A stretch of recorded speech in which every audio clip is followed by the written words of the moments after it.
Hi, bienvenue et merci de nous rejoindre pour pour ce webinaire d'information sur notre nouveau programme, collaboration du Manitoba sur l'utilisation appropriée des antipsychotiques dans les soins de longue durée. Je m'appelle Nicole Pollack, je suis responsable principale du programme au sein de l'équipe des programmes d'innovation de santé chez Excellence en soins de santé Canada.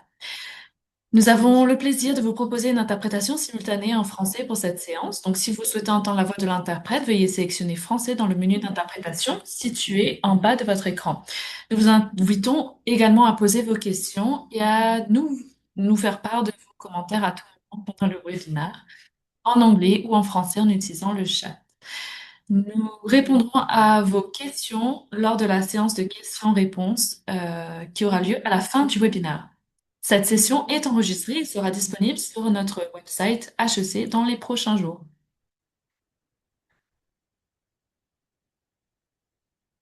Je tiens d'abord à préciser que je me joins à vous depuis le territoire traditionnel du peuple Anishinaabe, connu sous le nom d'Ottawa à l'époque coloniale. Je suis consciente et reconnaissante du droit qui m'est accordé en tant que colonisatrice de vivre ici avec ma famille. HEC est également situé à Ottawa et compte du personnel partout au pays. HEC respecte les territoires traditionnels sur lesquels vivent son personnel et ses partenaires. La vérité et la réconciliation sont un cheminement continu et en tant qu'organisation et individu, nous devons nous engager à ne pas répéter les erreurs du passé et à œuvrer pour des relations plus équitables et respectueuses avec les Premières Nations, les Inuits et les Métis. Donc, nous vous invitons à discuter d'où vous vous trouvez dans le chat. Si vous ne savez pas encore ce que nous faisons, HEC est un organisme de bienfaisance indépendant à but non lucratif financé publiquement par Santé Canada. Réunissons et mettons en relation des personnes à travers le pays afin de diffuser et d'amplifier les améliorations en matière de qualité et de sécurité, de renforcer les capacités et le leadership collectif et de catalyser les changements de politique et de pratique. Notre stratégie visant à bâtir un avenir où tous les Canadiens auront accès à des soins de santé sûrs et de grande qualité et est axé en grande partie sur les soins aux personnes âgées ayant besoin de sanitaires et sociaux. Alors, nous avons des programmes qui vont arriver. Donc, l'ordre du jour comprendra le contexte de notre partenaire Shared Health, santé partagée, expliquant pourquoi il est important de s'attaquer à ce problème et pourquoi maintenant. Vous entendrez également des détails sur les soutiens que HEC offrira dans le cadre de la collaboration. Vous entendrez des leaders parler des preuves que l'initiative a créées au sein du Manitoba. Vous entendrez également leurs témoignages. Et puis, nous passerons en revue le processus d'inscription au portail en ligne et répondrons à toutes vos questions. Je suis ravie d'accueillir nos intervenants. Donc aujourd'hui, nous allons entendre Cynthia Sinclair, qui est coach et conseillère chez HEC. Infirmière diplômée à la retraite, elle cumule plus de 35 ans d'expérience. Elle a occupé divers postes au sein de l'Office régional de la santé de Winnipeg, a été directrice des soins d'un grand établissement de Winnipeg et directrice générale d'un établissement en Angleterre. Cynthia est diplômée du programme de formation des cadres extra de HEC. Son projet d'intervention avec Joe Pugnac a jeté les bases des futures collaborations avec l'AUA dans tout le pays. Donc, nous entendrons également donnerons également la parole à Joe Puchniak, qui est responsable provincial des services cliniques pour les soins à domicile et communautaires chez Santé Partagée au Manitoba. Il possède plus de 22 ans d'expérience dans le domaine de la santé, acquise aux échelons national, provincial, régional et en établissant et dans les établissements auprès des patients. Avec Cynthia, il a co-dirigé les travaux initiaux sur l'approche d'utilisation appropriée des antipsychotiques dans le cadre du programme Extra de HEC, une approche qui s'est depuis étendue à plusieurs provinces et territoires canadiens. Il contribue maintenant à son déploiement au Manitoba. Nous entendrons également le docteur Bullard, qui est sous-responsable provincial des spécialités médicales en résidence de soins personnels chez Shared Health euh, Canada. Nous entendrons également Cindy Bialek, qui est directrice des services de santé à la résidence pour personnes âgées, où elle travaille depuis 1982. Elle a débuté comme bénévole à la cantine après l'école et a ensuite occupé successivement les postes d'aide-soignante, d'infirmière, d'infirmière auxiliaire et depuis 20 ans de directrice à l'hôpital. Donc, elle travaille dans cet hôpital et a eu toujours une grande passion pour le travail auprès des personnes âgées. Nous aurons également Shay Brown, qui est infirmière clinicienne spécialisée en soins à domicile à Eastgate Lodge et a auparavant travaillé avec Beacon Hill Lodge. Nous sommes ravis d'accueillir Cindy et Shai qui nous parleront plus en détail de leurs précédentes initiatives AUA soutenues par HEC. Enfin, mon collègue ici à HEC, Kirby Kirvan, se joindra à nous pour nous en dire plus sur la façon de s'inscrire à ce projet collaboratif en ligne sur le portail de HEC. Donc, merci à tous. Je vais partager un peu sur Shared Health et qu'est-ce que c'est. Alors, cela, c'est un service qui offre du service aux, euh, aux personnes qui donnent les soins de santé dans tout le Manitoba. Le thème principal, c'est vraiment de pouvoir emmener la qualité des programmes à haute qualité d'un niveau plus personnel, non seulement pour les patients, mais également pour les personnes qui donnent les soins. Prochaine diapo. Le projet sur lequel nous allons travailler, c'est l'utilisation à longue durée des antipsychotiques. Pourquoi est-ce que c'est important? Dans tout le Canada, en général, à peu près une personne sur quatre prend des antipsychotiques potentiellement inappropriés, ce qui pose de sérieux problèmes de santé aux individus. Et la plupart des personnes qui prennent ces psychotiques les prennent sans diagnostic. Donc, c'est vraiment quelque chose qui nous inquiète de manière nationale, sur un niveau national. Donc, nous essayons d'adresser cela. L'année dernière, en juin 2025, c'était la toute première fois qu'il y a eu un ciblage national dans tout le Canada. Et il y a eu des mesures guidées qui ont été mises en place. Donc maintenant, la cible nationale du Canada pour l'utilisation d'anti-narcotiques est de 15%. Et ce pourcentage de ciblage a été recommandé pour le domaine de santé à longue durée. Donc c'était très clair qu'il fallait reconnaître que nous n'allons pas atteindre les 15% tout de suite, mais l'amélioration de 15% par an a été recommandée pour pouvoir atteindre la cible, le ciblage national qui est de 15% en fait. Depuis cette annonce, on a fait beaucoup de choses au Manitoba. Au travers de notre communauté partagée dans le domaine de la santé, on a partagé des informations sur sur les narcotiques dans le Canada et particulièrement sur le site internet de Shared Health.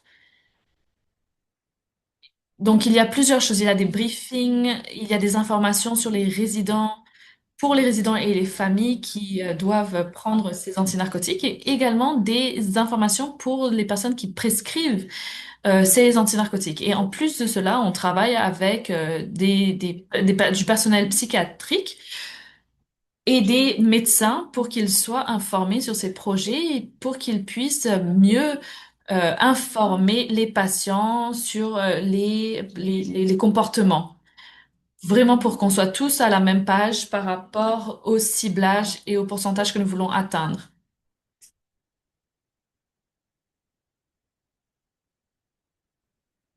Je vais passer la parole à mon collègue Joe. Merci beaucoup, Ashley.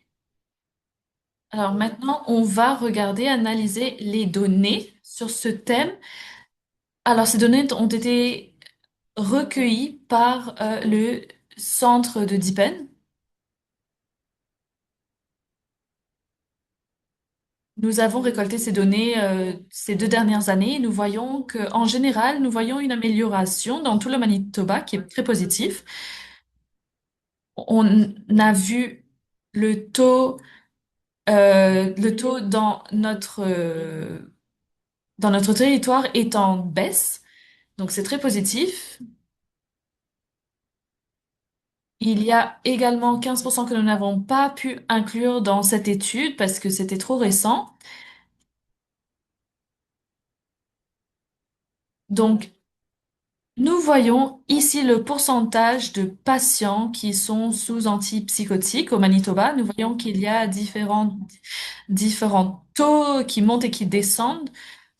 Nous voyons que dans le IERHA a vu une amélioration incroyable ces 6 derniers mois. Ils ont vraiment mis beaucoup d'efforts dans ce travail et nous voyons que les données illustrent les progrès qu'ils ont réussi à atteindre.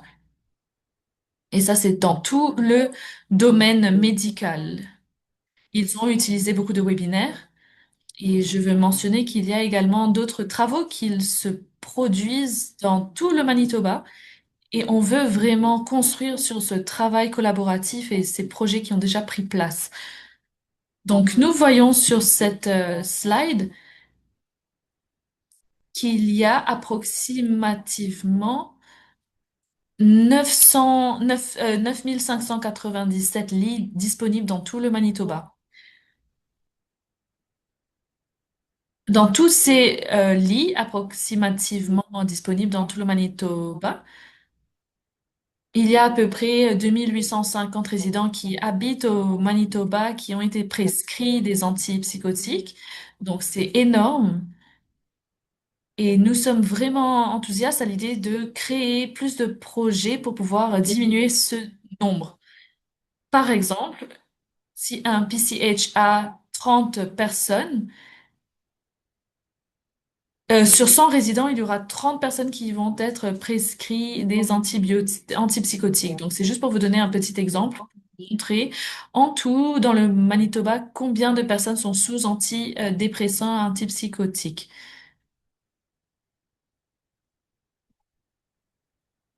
Alors, ce qu'on veut vraiment faire, c'est une de nos priorités de santé, c'est la meilleure prise d'antipsychotiques. Donc, en mai 2027, tout cela sera évalué. Il y aura de grandes opportunités d'aider ces différents centres de santé dans tout le Manitoba dans ce domaine. Donc, je veux vraiment mettre l'emphase dessus. Donc, il y a des opportunités pour rejoindre ces projets et il y aura des visites d'agrément l'année prochaine.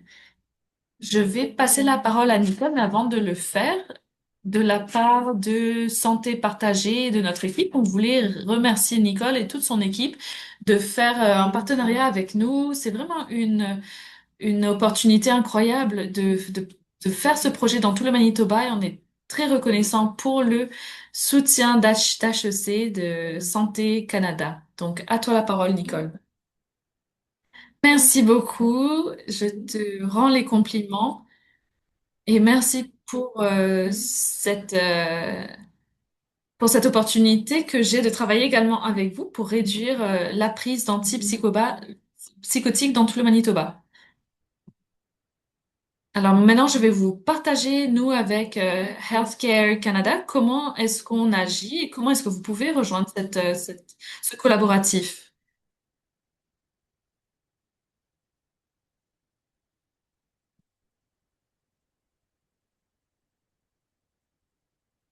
Voilà, donc Healthcare Canada assurera la mise en œuvre du programme, offrira des activités de coaching et des apprentissages. Donc j'ai le plaisir de vous en dire plus. Donc, s'appuyant sur le succès et l'impact des programmes, pardon, antérieurs de l'AUA, l'objectif de HEC est maintenant de généraliser et d'étendre cette approche à tous les établissements de soins personnels du Manitoba. Deuxièmement, l'objectif est également de promouvoir des approches de soins centrées sur la personne afin d'améliorer la qualité et la sécurité des soins pour les résidents, les partenaires de soins et les personnels des établissements de soins. Troisièmement, nous voulons développer les capacités nécessaires pour réaliser des travaux d'amélioration et de mesure de qualité. Donc, voilà un calendrier du programme. C'est sur le site Internet de HEC. Les programmes resteront ouverts tout l'été jusqu'au 11 septembre. Et puis ensuite, en septembre, les programmes vont commencer et se poursuivront pendant un an. Et il y aura des centres de coaching de groupes régionaux mensuels. Il y aura des événements virtuels à l'échelle de la province en mai prochain et en novembre prochain afin de rassembler les foyers de toutes les régions et de célébrer les progrès et les retombées. Donc, que votre équipe débute tout juste dans son parcours ou ait déjà constaté des résultats prometteurs, cette collaboration est conçue pour vous aider à progresser étape par étape grâce à un accompagnement global. Donc, l'accent principal sera sur le coaching dans les différents pôles régionaux et nous aborderons ce point plus en détail. Il y aura également un soutien proposé pour apprendre les bases de l'amélioration et la mesure de la qualité grâce à des ateliers pratiques. Il y aura également des opportunités euh, d'entendre des histoires, des expériences, des témoignages individuels et également d'être mis en valeur dans toute la province. Vous verrez tout sur le site internet de HEC. Et vous aurez des propositions d'activités d'apprentissage progressif, des vidéos, des ressources et des outils. Et les équipes recevront chaque mois un bulletin par courriel contenant toutes les nouvelles opportunités, les ressources et les rappels. Les foyers qui participeront seront affectés à des centres de coaching de groupe comprenant environ 10 foyers de leur région afin d'optimiser le partage et l'apprentissage entre pairs dans le contexte local. Donc, c'est là que les coachs, les entraîneurs et les familles d'accueil travaillent ensemble et peuvent collaborer et peuvent faire le point sur les progrès, résoudre les problèmes. Donc, ils se réuniront, ils se rencontreront mensuellement par téléphone pendant 90 minutes. Les équipes peuvent accéder aux activités d'apprentissage lorsqu'elles le souhaitent, par exemple pour recevoir soit un outil ou visionner une courte vidéo ou un atelier pratique organisé par une plateforme de coaching. Comme je l'ai mentionné, il y aura également un soutien pour apprendre les bases et l'amélioration et la mesure de la qualité grâce à des ateliers pratiques. Les accompagnements tout au long de votre parcours d'amélioration, notamment pour savoir comment démarrer la planification d'une initiative d'amélioration, de la qualité, de qualité avec une charte d'amélioration. Et vous pourrez également savoir comment mesurer euh, vos améliorations. Avec 10 autres organisations, HEC est également membre de la coalition pour l'usage approprié, dirigée par Choisir avec Soin Canada. Et comme Ashley l'a mentionné, en 2024, il y a eu un groupe d'experts indépendants qui a examiné des données probantes pour essayer de réduire l'utilisation potentielle inappropriée d'antipsychotiques. Et avec ce collaboratif, le but, c'était vraiment que chaque établissement de soins personnels réduise de 15% l'utilisation potentiellement inappropriée d'antipsychotiques d'ici la fin du programme en septembre 2027. Donc, il faudra peut-être un peu de temps jusqu'à ce que, un logement atteigne un taux global de 15%, mais une réduction de 15% en tant qu'objectif d'amélioration est réalisable. Et nous aiderons les participants à calculer ce que ça représente pour leur logement et à élaborer un plan réaliste pour atteindre leurs objectifs étape par étape. Dans le cadre de votre démarche d'amélioration de la qualité, vous analyserez en profondeur votre liste des résidents sous antipsychotiques et vous discuterez avec votre équipe interdisciplinaire des résidents pour lesquels il pourrait être approprié de réduire, de diminuer progressivement ou d'interrompre le traitement. Vous aurez également une formation sur la manière de vérifier si vos changements entraînent des améliorations et vous devrez rendre des comptes trimestriellement de vos performances. Donc, parmi les résidents identifiés comme candidats potentiels à une réduction de la prescription dans le cadre de votre initiative, vous devrez, euh, voilà, vous devrez discuter des mesures que vous prendrez. En ce qui concerne les mesures, nous aurons de nombreux outils de soutien tout au long de la collaboration, mais nous voulions vous informer rapidement des occasions d'apprentissage que nous offrons. Si vous êtes intéressé à en savoir plus, et particulièrement sur l'utilisation potentiellement inappropriée des antipsychotiques dans les soins de longue durée, le nombre de places est limité à 500 personnes. Donc, si vous êtes intéressé, n'hésitez pas à vous inscrire. Maintenant, je vais passer la parole à notre conseillère, Cynthia. Merci beaucoup, Nicole. Voilà, j'espère que ma vidéo fonctionne. Je suis ravie d'être avec vous aujourd'hui et je vais vous passer un petit peu de temps pour vous présenter l'approche UAA. Comme vous l'avez déjà dit, le collectif a été conçu selon le programme qui a très bien fonctionné avec le SC et certains d'entre vous qui ont déjà participé à ce collectif le savent déjà. Mais sur ce petit diagramme, vous allez pouvoir voir comment nous pouvons bien passer de la théorie à la pratique. Donc avec vos coachs, vous allez pouvoir explorer ces différents piliers en plus de détails et donc je vais vous les décrire un petit peu maintenant. Tout d'abord, il faut faire une revue et un examen des médicaments. Ça doit être basé sur l'histoire et l'historique, pardon, des patients. Et il y a tous des critères pour la prescription.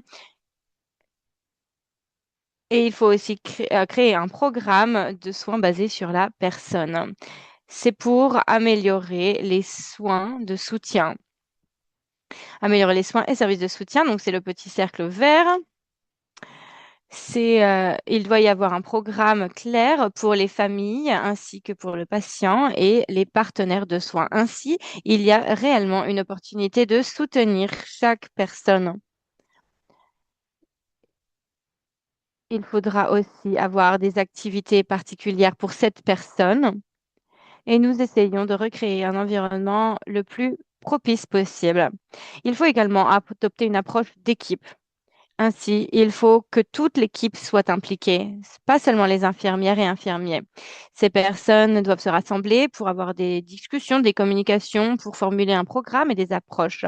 Il faut vraiment que tout le monde soit impliqué parce que la direction doit également être impliquée là-dedans. Cela vient aider à créer des solutions créatives et tous les départements doivent travailler ensemble. Ainsi, c'est comme ça qu'on peut obtenir des résultats. Les personnes qui donnent des ordonnances ainsi que les équipes de soins peuvent améliorer leur communication, leur collaboration. Et on ne veut pas non plus oublier que les familles et les partenaires de soins doivent également être inclus dans l'équipe. Ce sont des personnes essentielles et cruciales dans ce processus. Ah, pardon. Euh, Le quatrième pilier était donc de déprescrire les médicaments selon les besoins. Lorsque l'utilisation des médicaments a été complétée, est-ce que toute l'équipe a bien été c'est bien mise d'accord? Est-ce qu'il y a un programme qui a été mis en place? Eh bien, dans ce cas, on peut commencer la déprescription. Et ensuite, il faut bien sûr recueillir des données et en faire le suivi. Tous les changements que vous allez faire vont sûrement mener à une amélioration, mais il faut quand même regarder avec des différentes statistiques. Ça peut être par exemple des données pharmaceutiques, ça peut être des données aussi de l'ICIS, euh, et bien évidemment les commentaires et retours de la famille. Une fois que vous avez collecté ces données, il s'agit également de célébrer vos succès avec votre équipe. Je voudrais parler un petit peu des programmes précédents d'amélioration de la qualité axés sur l'approche UAA. Comme on l'a indiqué plus tôt, Joe Pociak ont rejoint l'équipe déjà en 2011 et 2012 et donc on voulait vous montrer le pouvoir des données probantes. Donc nous avons utilisé un indicateur et ensemble, nous avons développé un programme vraiment exhaustif et on a travaillé avec un foyer palliatif au Winnipeg. Les résultats étaient vraiment positifs et significatifs et comme on l'a dit plus tôt, cela est devenu notre programme pilote pour le collectif de l'ESC. À partir de ce moment-là, l'ESC a réellement continué à créer des programmes très réussis sur la déprescription d'antipsychotiques et sur l'amélioration de la santé en règle générale. Nous avons créé un projet collaboratif en 2015. Ensuite, on a fait également des mises à échelle dans différentes autres régions, au Québec, Labrador, etc. Prochaine diapositive. Ce qui est important ici, c'est le succès de cette approche UAA. C'est un succès qui a été constant au sein des différentes années et il continue de s'améliorer. Nous avons vu qu'il y avait un arrêt ou une réduction sécuritaire des antipsychotiques chez plus de 50% des personnes du groupe cible.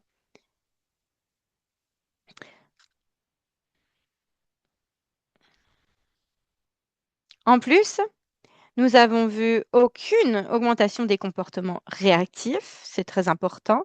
Et je pense que l'un des points et les résultats les plus importants, c'est l'amélioration de la qualité de vie des résidentes et résidents. Nous avons vu des améliorations dans l'autonomie, la mobilité, l'engagement social et également une diminution des chutes. Cela rend leur vie beaucoup plus agréable. Nous avons également vu une amélioration de la culture de travail et de la participation des familles. Prochaine diapo. Notre programme le plus récent, le programme UAA Impulser le changement, on vient de le terminer. Cela donne également du soutien par rapport à notre approche UAA et le dernier rapport, on voit les résultats très positifs. Comme vous pouvez voir ici, 66% des résidentes et résidents ciblés ont vu leur dose d'antipsychotiques réduite ou leur traitement cesser complètement. Ça fait 889 personnes partout dans le pays. Ça, c'est un grand chiffre. 86% des rapports finaux faisaient état d'une réduction du nombre des résidentes et résidents ciblés recevant des antipsychotiques. Et nous avons donc vu une 30 33, une réduction de 33% des restrictions physiques également. Une des soumissions pour le prix Impact a dit: le personnel est passé du besoin de déterminer les médicaments requis à une volonté de comprendre ce que les résidentes et résidents avaient à dire et de trouver des façons d'améliorer les approches et l'environnement de soins pour rehausser le confort. Donc, on est en train vraiment de changer la culture dans son ensemble. Il y a différents foyers au Manitoba qui ont participé et ils ont tous très bien réussi. On a déjà mentionné les différents foyers et ils ont continué aussi dans cette lancée. La plupart des équipes qui ont participé à ce programme, Impulser le changement, vont pouvoir continuer à s'améliorer et ils vont pouvoir également continuer à partager leur expertise avec leurs pairs. J'ai vraiment hâte de continuer à travailler avec vous, toutes et tous, dans l'année qui vient. Je vais donc redonner la parole à Céline et Sheila qui vont présenter leur progrès vraiment enthousiasmant à Eastgate Lodge. C'est à vous.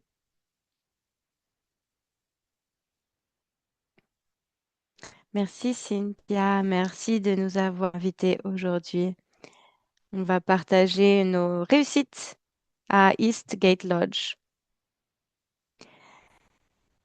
Notre établissement, c'est donc un FSP composé de deux unités de soins et d'une unité de 20 lits pour personnes atteintes de démence et dont l'objectif est de fournir des soins personnalisés et complets dans un milieu de vie qui leur convient. Certains enjeux que nous avions ici à Eastgate, c'était peu de déprescription des antipsychotiques une fois qu'ils étaient admis, des restrictions liées à la COVID, un important roulement de personnel, une pénurie de personnel, un manque de formation et de ressources, une absence de surveillance des comportements et une compréhension insuffisante des raisons d'une prescription de psychotiques, dossier incomplet lors de la mission et de ses effets sur les personnes aînées. Prochaine diapo. Notre objectif était donc de réduire l'utilisation des antipsychotiques de 15% au cours des 12 prochains mois. On essayait donc de réduire de 7% lors des premiers 6 mois grâce à la mise en œuvre de stratégies fondées sur des données probantes, à des formations sur les soins aux personnes atteintes de démence et les aspects pharmacologiques connexes et à des plans de soins personnalisés favorisant l'utilisation d'approches non pharmacologiques adaptées aux préférences du résident ou de la résidente. L'amélioration du suivi des admissions est également prévue, ainsi que l'utilisation de la cartographie comportementale chez les résidents et résidents sont déjà en cours. Prochaine diapo. Une de nos activités principales, c'était donc on avait plusieurs objectifs. Tout d'abord, l'éducation et la formation du personnel. Nous avons formé 100% de notre personnel sur la déprescription des antipsychotiques. On a parlé à tout le monde. Ils ont réussi à obtenir la formation dans 6 mois et avec également des techniques pour mieux gérer les différentes activités que pourraient faire les résidentes et résidents.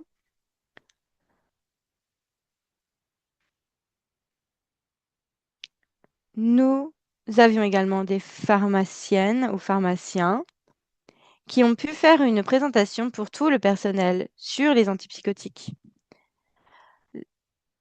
Le deuxième objectif était donc le recours accru aux interventions non pharmacologiques. On a essayé d'étendre notre connaissance et nos capacités sur les interventions non pharmacologiques. Nous avions donc des programmes plus personnalisés. Nous avons fait des modifications environnementales, par exemple des oiseaux et des petites maisons pour oiseaux euh, aux fenêtres, des meilleures activités entre pairs. Et nous avions aussi créé des programmes personnels avec chaque résidente et résident. De 2 heures à 7 heures de l'après-midi, il y avait des portes ouvertes où les résidentes pouvaient parler et échanger. Et cela venait changer et calmer les comportements. Nous avons également testé la thérapie musicale. Nous avons aussi apporté des objets, des petits jouets qui permettent de baisser le stress. On a essayé aussi de mettre de la musique rock, mais on sait que peut-être cela peut être un peu trop stimulant pour les aînés.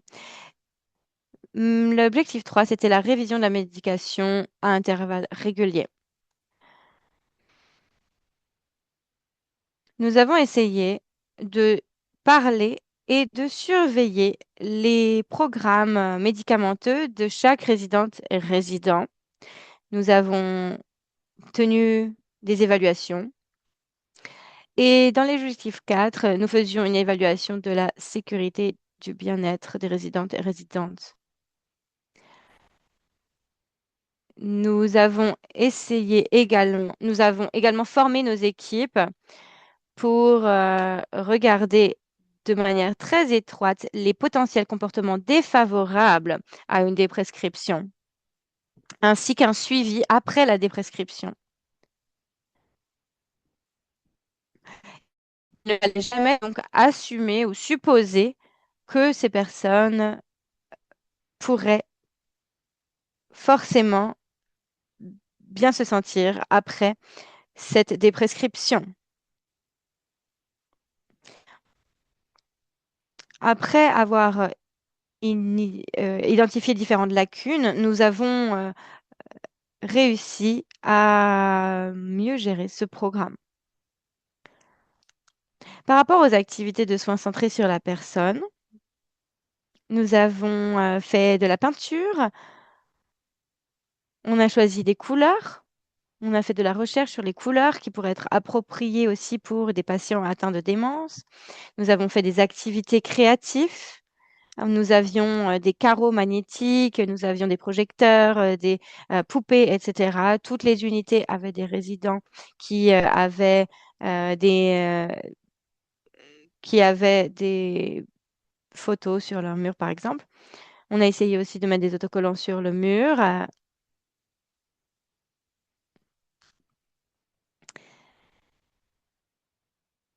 Et par exemple, s'il y avait des images, parfois c'était un peu trop stimulant. Donc, ils ont mis plutôt des autocollants, comme ça ils pouvaient être replacés sur le mur si le résident les enlevait. Nous avons créé des très beaux cadres. Il y avait une,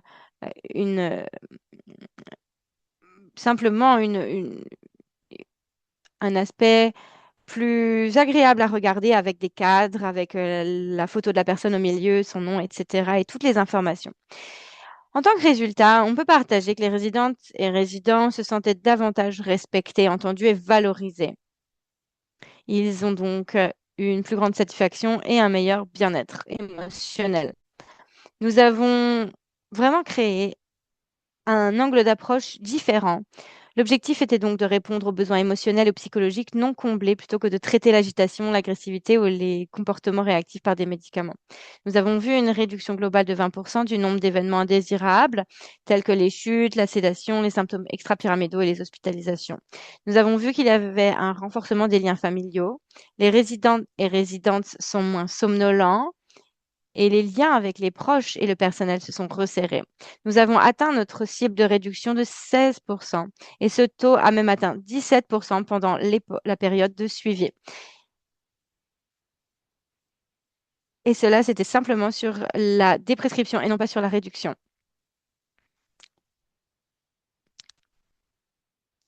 Ainsi, nous pouvions mieux surveiller notre projet. Les résidents et résidentes ont dit se sentir plus en phase avec leurs soins et le personnel s'est senti beaucoup plus proche d'eux aussi. Le personnel se sentait davantage valorisé et plus connecté aux résidents et résidentes dans leur lieu de travail. Ils éprouvaient une plus grande fierté à l'égard de leur rôle et faisaient preuve d'un engagement accru. Lorsque le personnel ressent plus de reconnaissance et de satisfaction au travail, le roulement diminue et un milieu stable est créé, favorisant l'épanouissement des bénéficiaires de soins. Merci beaucoup. Voilà, c'est la fin de notre présentation.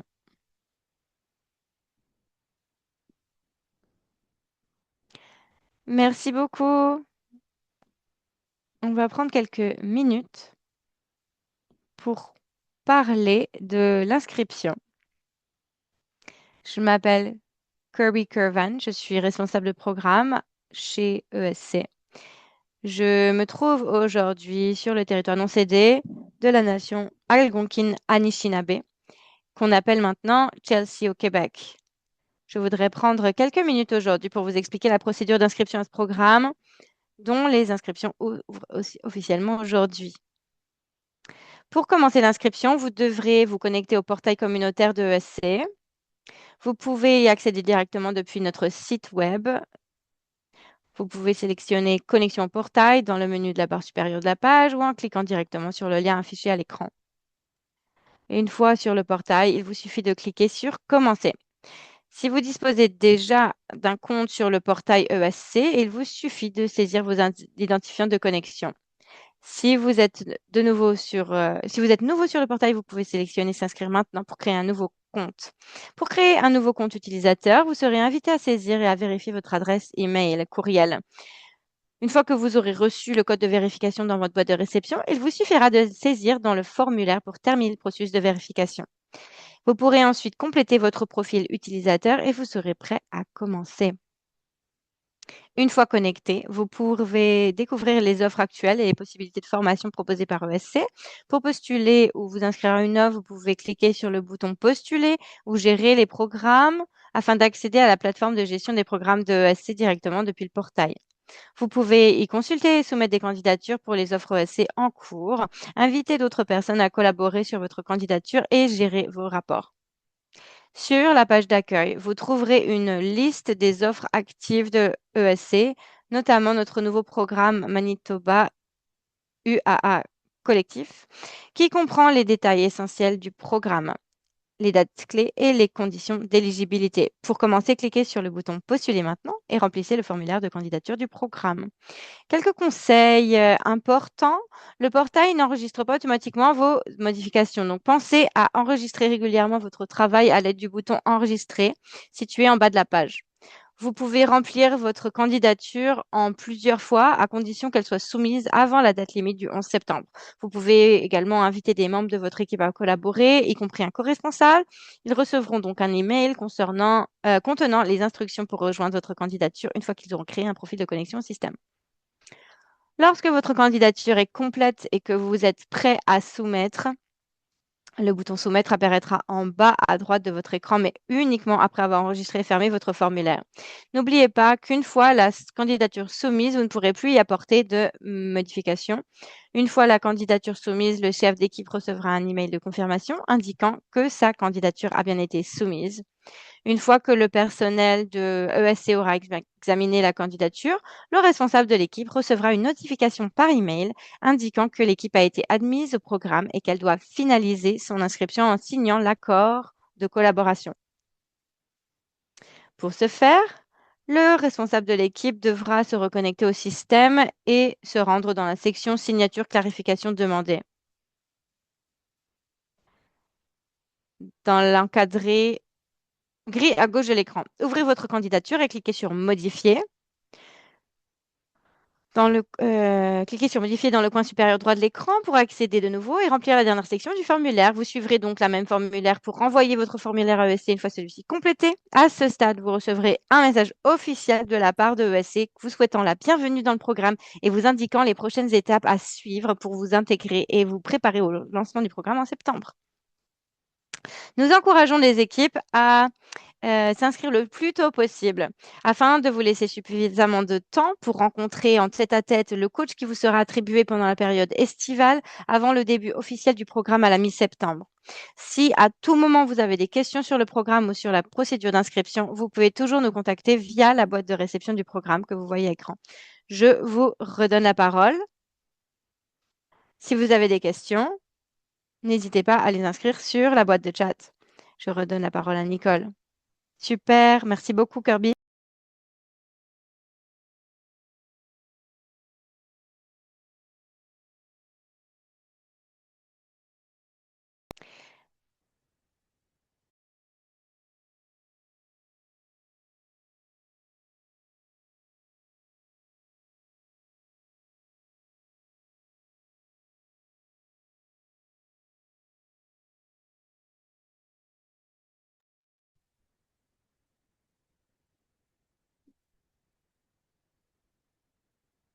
Alors, donc oui, nous savons beaucoup de temps qui nous reste. Donc, si vous avez des questions, vous les participants, n'hésitez pas à poster vos questions dans le chat.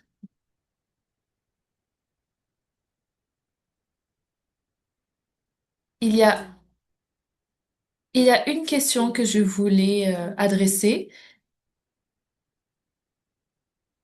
et c'est particulièrement par rapport à l'organisation de ce programme. Donc, c'est un peu différent des autres programmes. Il n'y aura pas d'opportunité de financement. Donc, le programme sera plutôt centré sur le coaching et sur les ressources pratiques et des ressources d'apprentissage et des connexions. Je vois une question.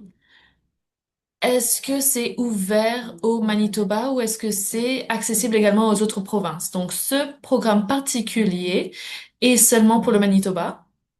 Je sais qu'il y a des collègues NPC à BC en Colombie-Britannique qui font d'autres projets donc dans d'autres provinces. Donc, si c'est le cas, n'hésitez pas à regarder leur site internet.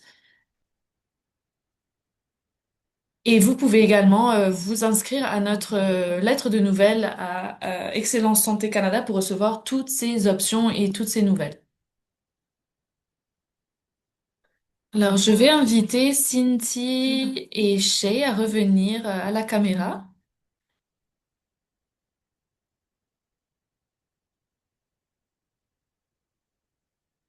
Merci à vous, les filles. J'aimerais savoir quel a été l'impact le plus important que vous avez vu dans vos approches. Qu'est-ce que vous aimeriez mettre à la lumière dans le processus?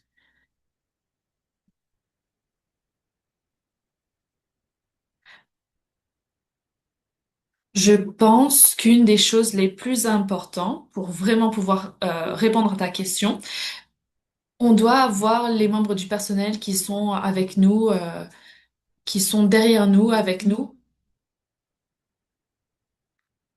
Et même si on éduque et on éduque et on éduque nos personnels, ce sont eux qui travaillent sur place et qui doivent faire face à des problèmes de comportement. Et même s'ils ont eu la formation, toute l'éducation, ça doit être réinforcé, ça doit être réinforcé de nouveau. Donc, il faut avoir presque le même, le meilleur mélange de staff pour ces programmes. Est-ce que tu voulais dire quelque chose? Je pense que ce qui a été le plus impactant pour moi, c'était vraiment de voir l'augmentation des connexions parmi les résidents et les membres du personnel ainsi que les familles. Il y avait une synergie, il y avait vraiment...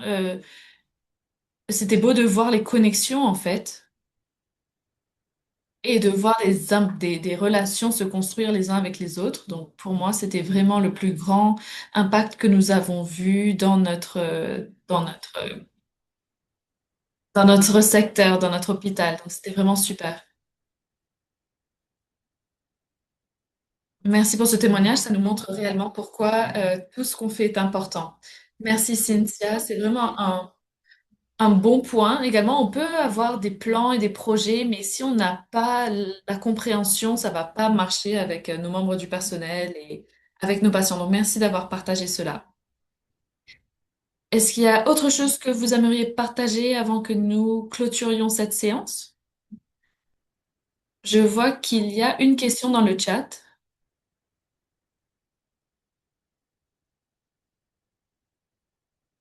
Est-ce qu'il y a eu des inquiétudes du côté des familles? Alors, les membres du personnel, oui, avaient des inquiétudes et ils demandaient pourquoi est-ce qu'on fait ce genre de choses. Mais voilà, de nouveau, il faut simplement éduquer, il faut prendre le temps d'expliquer aux membres du personnel pourquoi est-ce qu'ils font ce qu'ils font. Mais les familles, elles étaient OK. Je m'inquiète pas trop pour les familles parce qu'ils étaient en majorité contentes. Il y avait juste un peu de stigmatisation autour des antipsychotiques, mais ils étaient assez pro la réduction de ces antipsychotiques. Et même maintenant, nous voyons que nous avons un petit peu plus de mal avec les staffs, les membres du personnel, parce qu'ils ne voient pas trop les bénéfices de tout cela nécessairement. Donc, particulièrement quand on a des unités fermées, ils ont un petit peu plus de mal dans ces environnements-là parce qu'il y a de la pression. Mais voilà, c'était tout un processus de garder, de les garder éduqués et de continuer à les éduquer. Donc, c'est beaucoup, ça fait beaucoup d'éducation et d'éducation sur le long terme parce que c'est continu. Mais on voit l'impact. Merci d'avoir partagé. Effectivement, le changement dans la culture prend du temps et c'est une éducation continue, en continu. Ouais, ce sont des bons arguments parce que c'est vrai qu'on entend cela, on a entendu cela dans le passé, c'est des questions qu'on entend. Et si les familles sont résistantes et quels seront les bénéfices de ces prescriptions? Et c'est vrai, on a parlé, on a partagé sur ce sujet, donc ouais, c'est un thème ou ce sont ça, des choses qui peuvent être surmontées. Donc, nous voyons également des choses augmenter comme dans le comportement, des situations comportementales. Donc, soit on a dû complètement changer les médicaments, ou soit on a dû changer quelque chose dans de comportement. Donc, chaque personne se comporte différemment et il faut pouvoir bien examiner ce qu'on fait. Et on voit dans les unités de démence, Ça allait doucement, très très doucement. Et il y avait certains patients sont décédés, de nouveaux patients ont été admis. Il y a eu d'autres comportements. En fait, les comportements qui venaient de rentrer ont, ont- ont- ont déclenché des comportements sur les autres patients, juste parce qu'il y a tellement de facteurs, l'environnement particulièrement, qui contribuent au comportement. Et c'est pour cela qu'il faut vraiment toujours être à l'affût et bien examiner. Et durant ces processus, on n'a pas gagné tout le monde.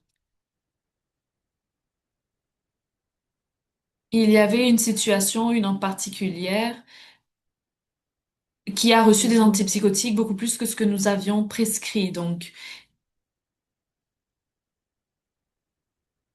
il y a des personnes qui ont bien pris la chose et puis d'autres qui ont reçu des antipsychotiques beaucoup plus qu'ils ne devraient en recevoir et on a eu un petit peu des soucis avec ça. Donc voilà, et c'est pour ça qu'il faut toujours qu'on regarde particulièrement les doses, qu'on sache bien doser. Je vais inviter Cynthia maintenant. Merci beaucoup d'avoir continué à animer cette discussion. En fait, bien évidemment, l'objectif n'est pas de déprescrire tout le monde. Oui, oui, je pense que c'est vraiment important et je viens de le partager dans le clavardage. Peut-être que tout le monde ne pourra pas déprescrire leurs ordonnances. Et il est vraiment intéressant et très important surtout de voir tous les éléments d'un parcours d'un patient. Parfois, il y a des changements, peut-être aussi de courte durée, par exemple, d'un traitement. Peut-être qu'un résident voudrait peut-être faire une pause, par exemple. Il faut aussi savoir que la démence est un processus, une maladie qui va continuer de détériorer le cerveau. Donc, ce qui a été nécessaire il y a un an ou il y a 6 mois n'est peut-être plus nécessaire à l'heure actuelle. Donc, il faut toujours regarder la déprescription, bien évidemment. Il faut essayer, bien évidemment, de toujours garder tout le monde à la dose la plus faible. Et je pense qu'il est important de sensibiliser aussi le personnel par rapport à cela.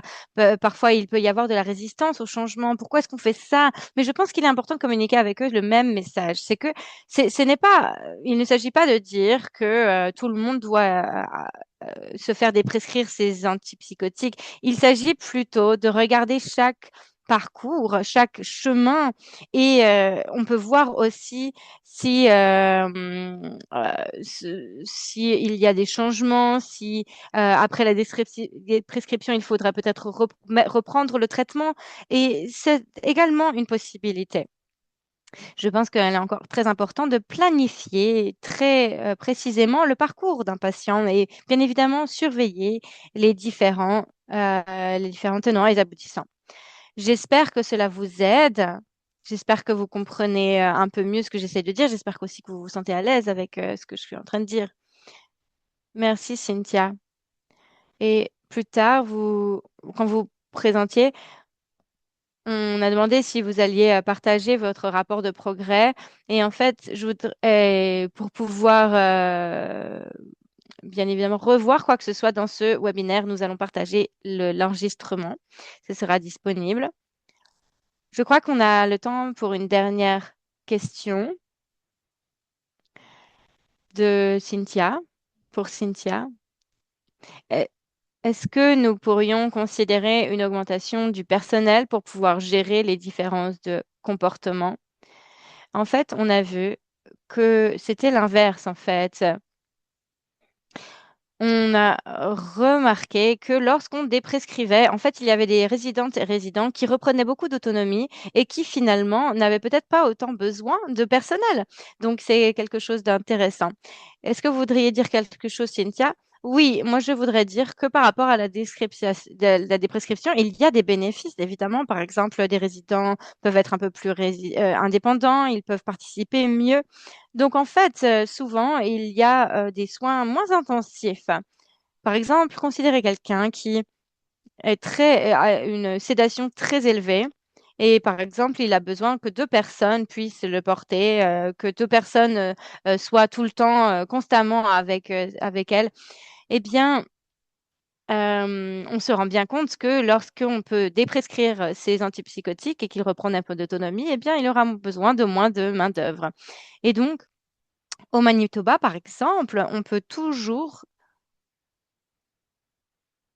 se référer à l'équipe de santé mentale psychiatrique si jamais vous avez un conflit ou quoi que ce soit, une question avec un résident.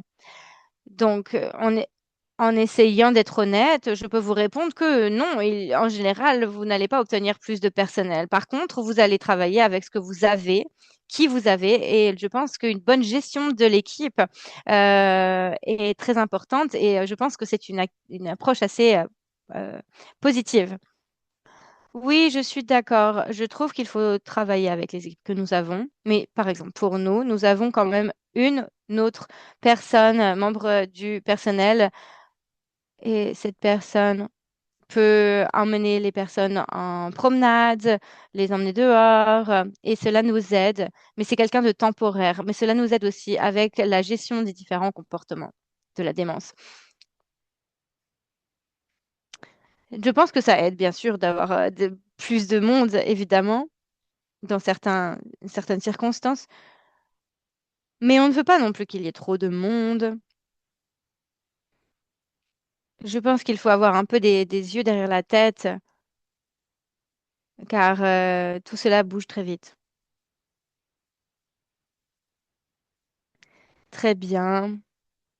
Donc encore quelques minutes. Merci beaucoup à toutes et tous pour vos questions. Merci à toutes nos intervenantes et intervenants. Merci encore à toutes et tous pour ce lancement, pour cette participation. Que vous ayez déjà participé à un programme ESC ou que vous soyez tout nouveau dans ces opportunités, nous vous invitons à considérer ce programme. Si vous avez d'autres questions sur le programme, sur le soutien, sur comment vous inscrire, n'hésitez pas à nous faire signe. Voilà nos courriels. Vous les voyez sur votre écran. Comme je l'ai dit, l'enregistrement vous sera disponible. Et nous avons un petit sondage avant que vous partiez. Nous avons vraiment besoin de vos retours. Est-ce que vous avez trouvé cette session utile? On vous donne encore quelques instants pour répondre aux questions qui s'affichent aujourd'hui sur votre écran. Est-ce que ce webinaire contenait des informations utiles? Est-ce que vous comptez transmettre aux autres les choses que vous avez apprises? Est-ce que vous avez appris plus sur ce sujet qu'avant de participer au webinaire? Et quel est votre genre? Le terme genre renvoie à l'identité sexuelle d'une personne qu'une personne ressent intérieurement ou exprime publiquement. Vous n'êtes pas obligé de répondre à cette question. Et enfin, avez-vous l'intention d'inscrire votre foyer de soins personnel au projet collaboratif? On va encore laisser le sondage ouvert quelques minutes. Je voulais encore une fois remercier mes collègues, mon équipe en coulisses qui ont permis de produire ce webinaire de très haute qualité. Merci à toutes et tous et merci encore à tous nos orateurs, oratrices et merci à vous toutes et tous pour nous avoir rejoints. Voilà, l'événement d'aujourd'hui est maintenant terminé. Je vous souhaite une très très belle journée. Au revoir.